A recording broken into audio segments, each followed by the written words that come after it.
as quickly as we can now that we have critical mass here. I want to thank Ranking Member Whitehouse and his staff for working with me and my staff to bring 2 bipartisan bills before the committee today. I'd also like to thank Senator Bozeman for his leadership on the bipartisan recycling legislation we will consider. The agenda for this meeting is to hold 3 votes after Ranking Member Whitehouse and I give our opening remarks. The first vote will be to approve the committee rules and budget resolution. The next 2 votes will be to approve bills that previously passed this committee with unanimous support. Today we will consider S-347, the Brownfield Reauthorization Act of 2025. This bill, which passed unanimously out of the committee last Congress, will continue the critical work of the Environmental Protection Agency's Brownfield program, which I'm sure is active in everyone's state. Since first being authorized in 2002, the Brownfield program has been a resounding success story for our economy and for the environment. Cleaning up abandoned and polluted brownfields is a powerful economic development tool and revitalizes rural and economically challenged communities where it's needed most. Despite the program's many achievements, the rigorous and complex grant application process remains a key challenge. Rural and underserved communities lack the resources needed to compete with larger entities, putting them in an unfair position. Our bill streamlines the application process to level that playing field. The legislation also modernizes the program's grant amounts to match current construction costs and project sizes, aligning them with the reality of doing business today. I look forward to advancing the Brownfield Reauthorization Act of 2025 and urge my colleagues to join me in supporting this passage. Next, we will consider S-351, the Strategies to Eliminate Waste and Accelerate Recycling Development Act. How do you like that? Called the Stewart Act now. How about that? This legislation combines 2 separate recycling bills that we had last Congress that were passed unanimously, not just by this committee, but also unanimously out of the United States Senate. The Stewart Act reflects years of collaboration and input from members of both chambers on both sides of the aisle. These efforts result in a bipartisan agreement that nearly became law at the end of last Congress, and the Stewart Act that we will vote on today preserves that bipartisan language. For too many Americans, recycling remains out of reach, either because facilities don't exist in their communities or because the infrastructure to make recycling economically feasible is not in place. The Stewart Act aims to close those gaps by ensuring that recycling services are available to all communities. The bill also recognizes that to solve a problem, you need to measure and understand it first. The data provisions in the Stewart Act will empower decision makers to track progress, identifies areas needed for improvement, and make informed decisions that will drive real change in our nation's recycling system. With these 2 bills, the committee can begin this Congress passing legislation through the well-established bipartisan tradition that has characterized so much of this committee's success. I urge my colleagues to support both of these bipartisan bills. Also on the agenda, as I mentioned, is the necessary housekeeping items to run the committee, our rules and our budget. My staff reviewed the previous rules of the committee, and in coordination with Ranking Member Whitehouse's staff, we have proposed some updates and streamlining edits for the rules. The 3 main changes to the rules we are providing for receiving sworn testimony from witnesses, having transcripts kept for business meetings, and setting a clear process for issuing subpoenas, either by agreement of the chairman and the ranking member or by a majority vote of the committee. Passage of our committee funding resolution is necessary to ensure that we are funded to continue the good work of this committee into the 119th Congress. Our new budget will ensure that the committee has the resources to develop a surface transportation reauthorization bill, work towards bipartisan solutions to fix our environmental review and permitting processes, reauthorize the Toxic Substance Control Act, and continue our vital work on oversight and implementation of the laws within the jurisdiction of the committee. I urge my colleagues to support our committee rules and budget resolution for the 119th, and I would like to join my ranking member with welcoming our new member from Ohio, Senator Husted. Welcome, and we're happy to have you here. With that, I'll turn it to the ranking member. And we should also add our gratitude to Senator Moran for his 2 weeks of diligent service to the committee. He worked darn hard while he was here. Meantime, made a real contribution. First, I'll thank Chair Capito for this business meeting and for moving two bipartisan bills quickly out of committee. I'm particularly pleased to join the chair in the Steward Act, which should help address our nation's recycling needs. We are living through a plastic pollution crisis. Every minute, a garbage truck worth of plastic gets dumped into our ocean. In my home state of Rhode Island, there are more than 16 trillion pieces of microplastic in just the top 2 inches of the floor of Narragansett Bay. That's nearly 1,000 tons of plastic. And microplastics and nanoplastics have been turning up in a lot of unwelcome places, like human blood, human hearts, human brains, human lungs, breast milk, and the placentas of pregnant women.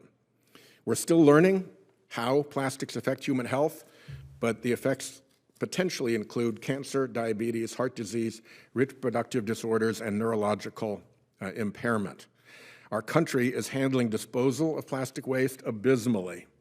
A National Academy study required by Save Our Seas 2.0, a bill that Senator Sullivan and I led, found that the U.S. is the world's biggest producer of plastic waste, yet the recycling rate for plastics in the U.S.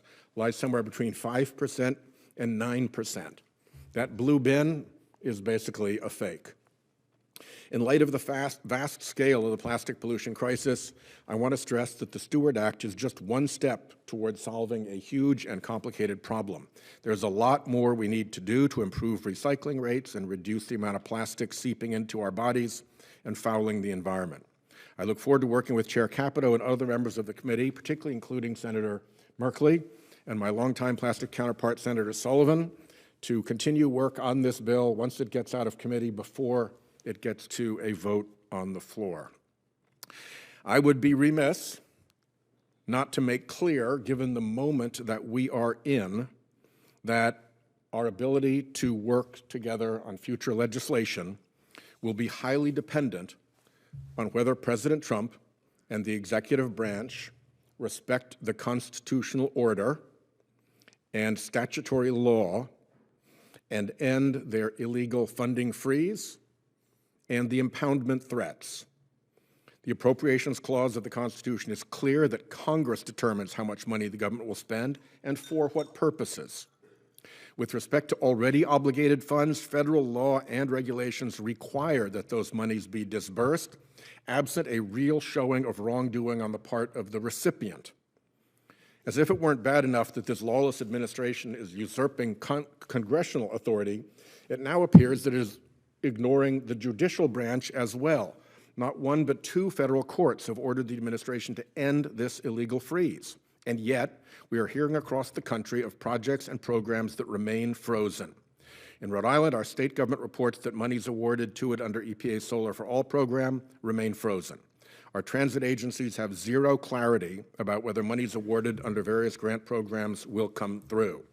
It appears that the administration has retreated behind a fog bank of non-communication and non-response so that there's no individual saying no who can be targeted with a court order, but while the funding remains frozen. That is not a fair way to treat courts, and it's not the right way constitutionally to behave.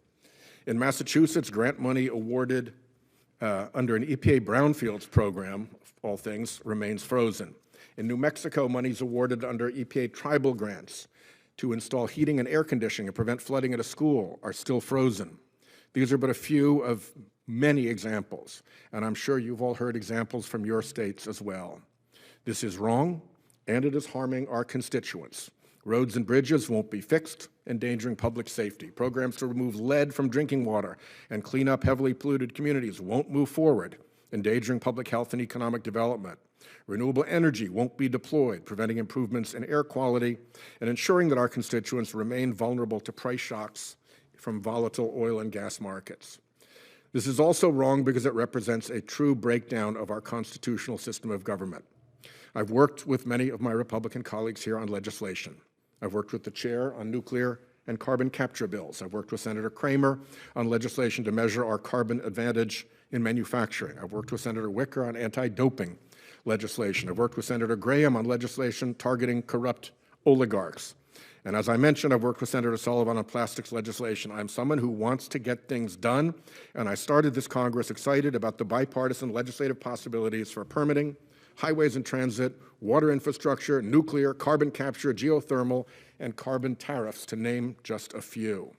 So I do not say this lightly, and I believe I speak for my side of the dais, and indeed the whole Democratic caucus, when I say that our appetite to move bipartisan legislation will disappear if this funding freeze does not end and the impoundment threats cease. I appreciate very much that the chair has publicly defended Congress's power of the purse and stated that obligated funds should be dispersed. And I further appreciate that she and her staff have worked with me and my staff to find a path forward on matters affecting my constituents. I hope that all of us can agree that EPA and the other agents we oversee must provide us answers. That was the opening question for Lee Zeldin as a matter of form in this committee. Well, on Friday, all the Democratic members of the committee wrote to Administrator Zeldin asking for answers about the funding freeze. My staff has since followed up twice with no response. We are waiting for answers. So are our constituents. We and they deserve better. We are also writing to try to get more information about the effort to induce EPA employees to quit with an offer that has neither statutory authority nor appropriated funds to back it up. I think that's called fraud in the inducement. There are Potemkin parliaments in autocratic regimes around the world. The Russian Duma comes to mind as a classic example. I think we can all agree that is an example to avoid. This issue is bigger than Democrats versus Republicans. It goes to the core operations of our constitutional republic. Let us work together to end this illegal funding freeze and preserve our constitutional order. Thank you. Thanks to the ranking member. I know that Senator Blunt Rochester wants to speak on the Brownfield bill, but if she would hold while we go ahead and take the votes, while we have critical mass here, that would be appreciated because we have a quorum is now present.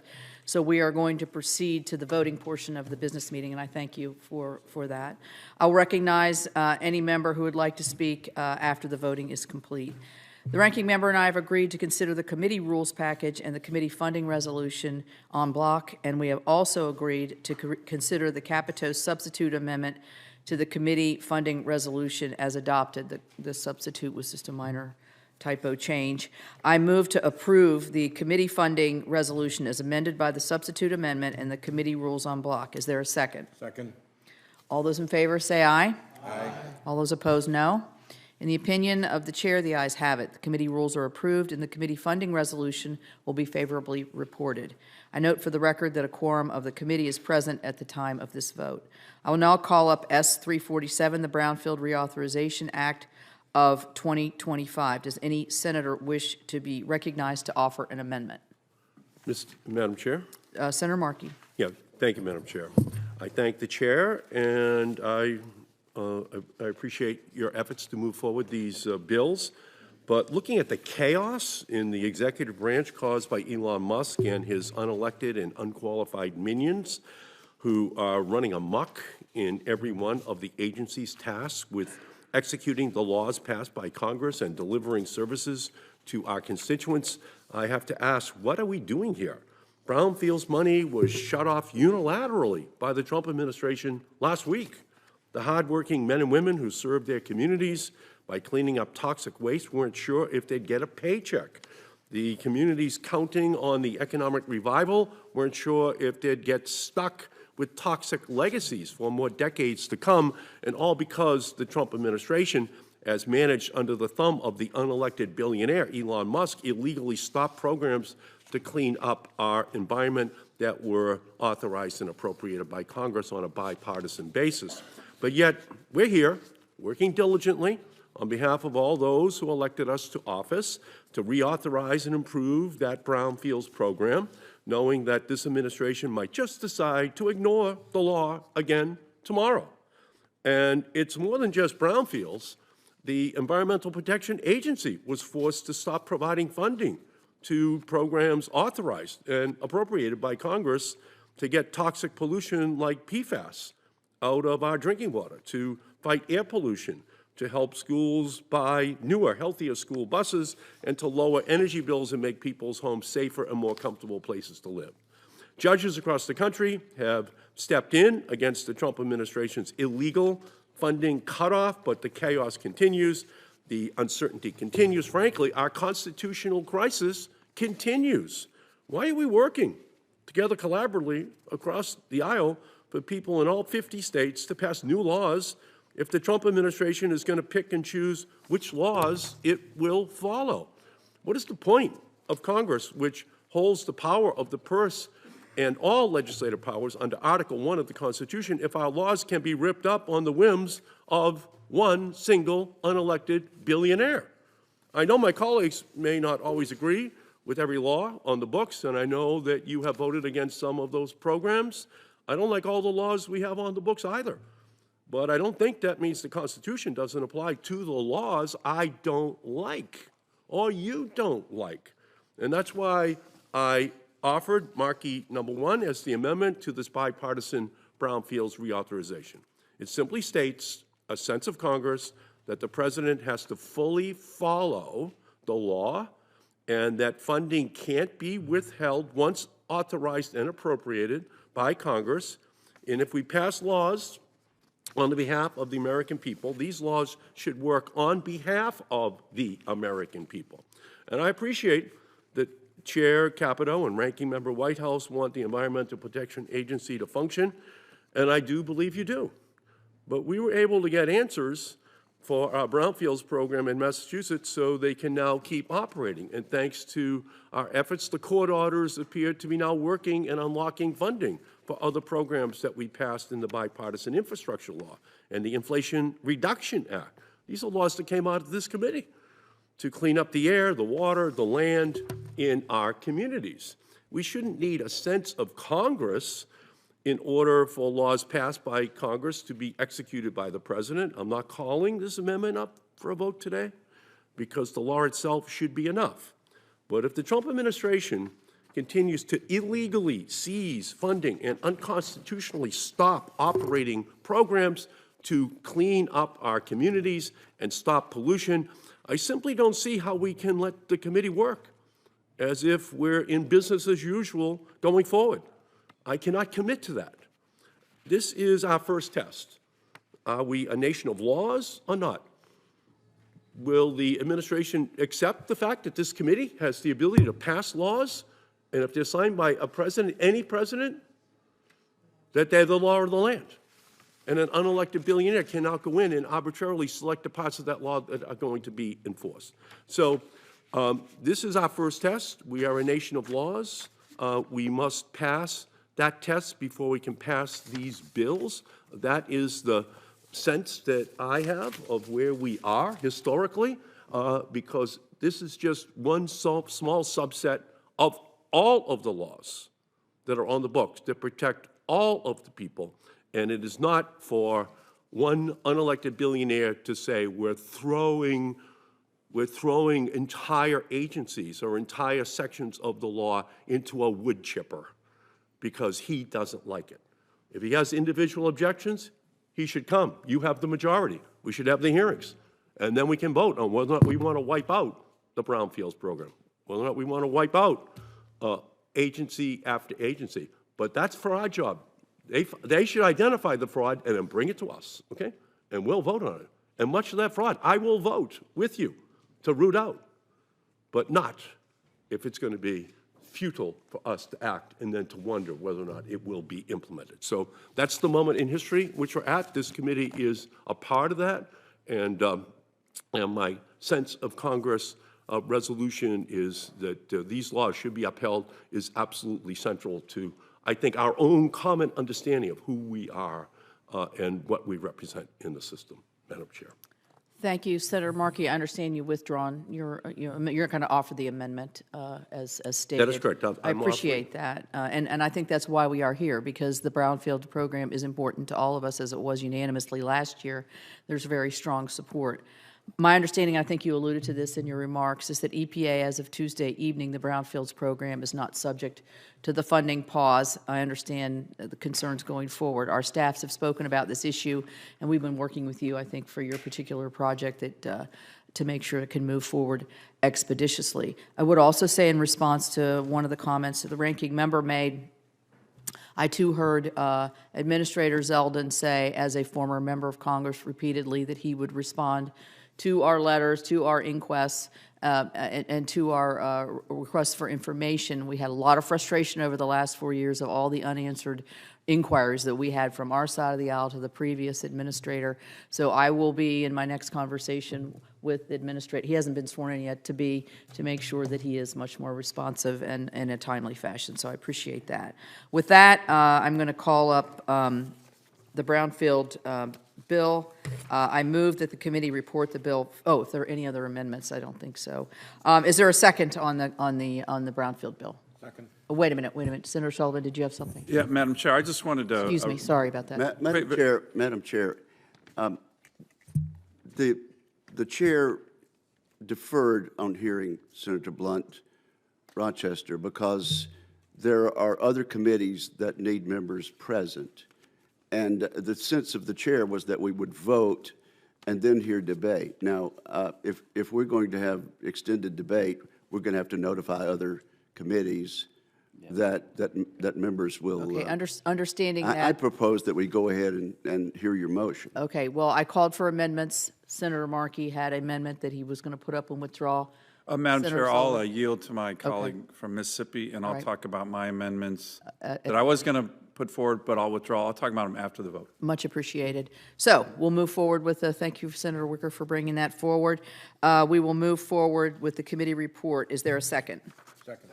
All those in favor, say aye. Aye. Aye. All those opposed, no. The opinion of the chair, the ayes have it. The legislation is favorably reported. I note for the record that a quorum of the committee is present at the time of the vote. Finally, I will call up S351, the strategies to eliminate waste and accelerate recycling deployment of 2025.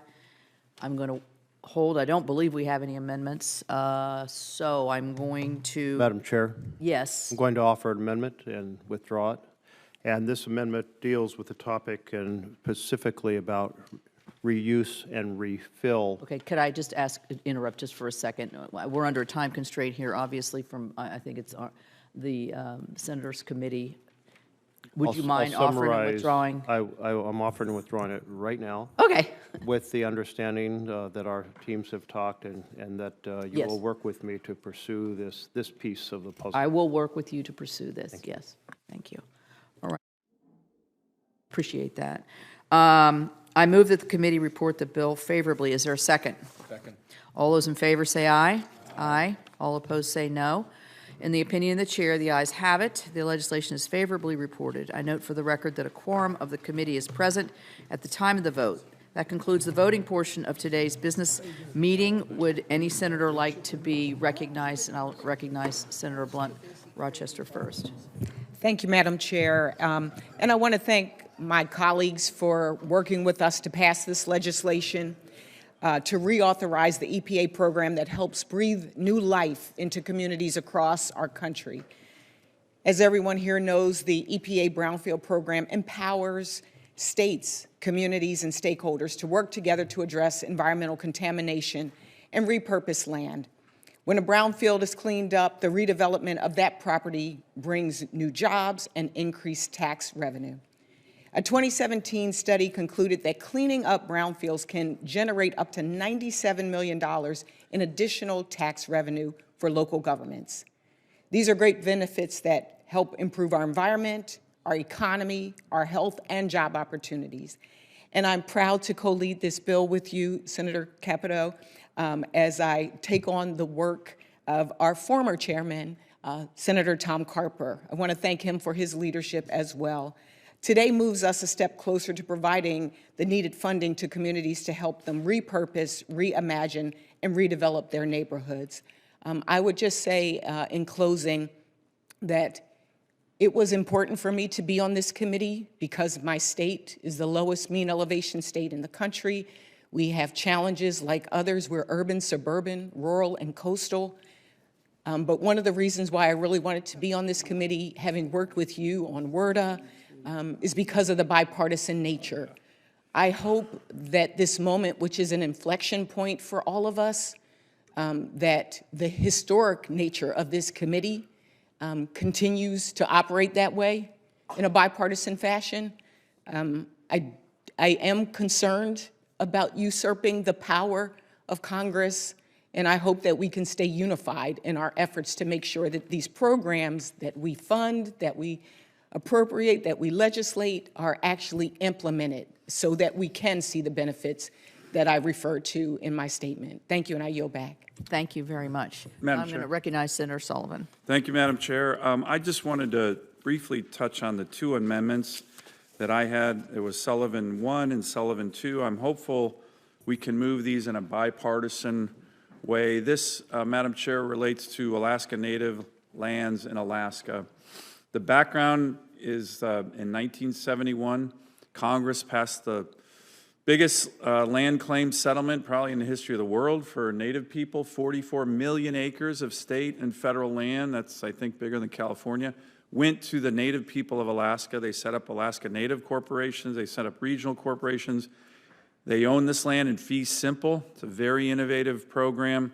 Unfortunately, a lot of the land that the feds gave to the Native people of Alaska was polluted, very, very polluted. We have legislated in this committee before. Senator Carper was a co-sponsor of some of my legislation. It's been very bipartisan. I'm hoping that colleagues like Senator Whitehouse can join me on my amendments, because the amendments just essentially make no sense. The First Amendment addresses a challenge. It's complicated, but in terms of brownfield programs to have cleanup on Alaska Native lands, Alaska Native Corporation lands that the federal government gave to the Native people, polluted, it says it doesn't include petroleum that pollutes those lands. Why wouldn't it include petroleum? Remember, this is the federal government that polluted the lands, nobody else. So we want an amendment that says, well, you can apply for brownfield funds that would, of course, include cleaning up petroleum sites that the federal government gave to the Native people of Alaska, polluted with petroleum.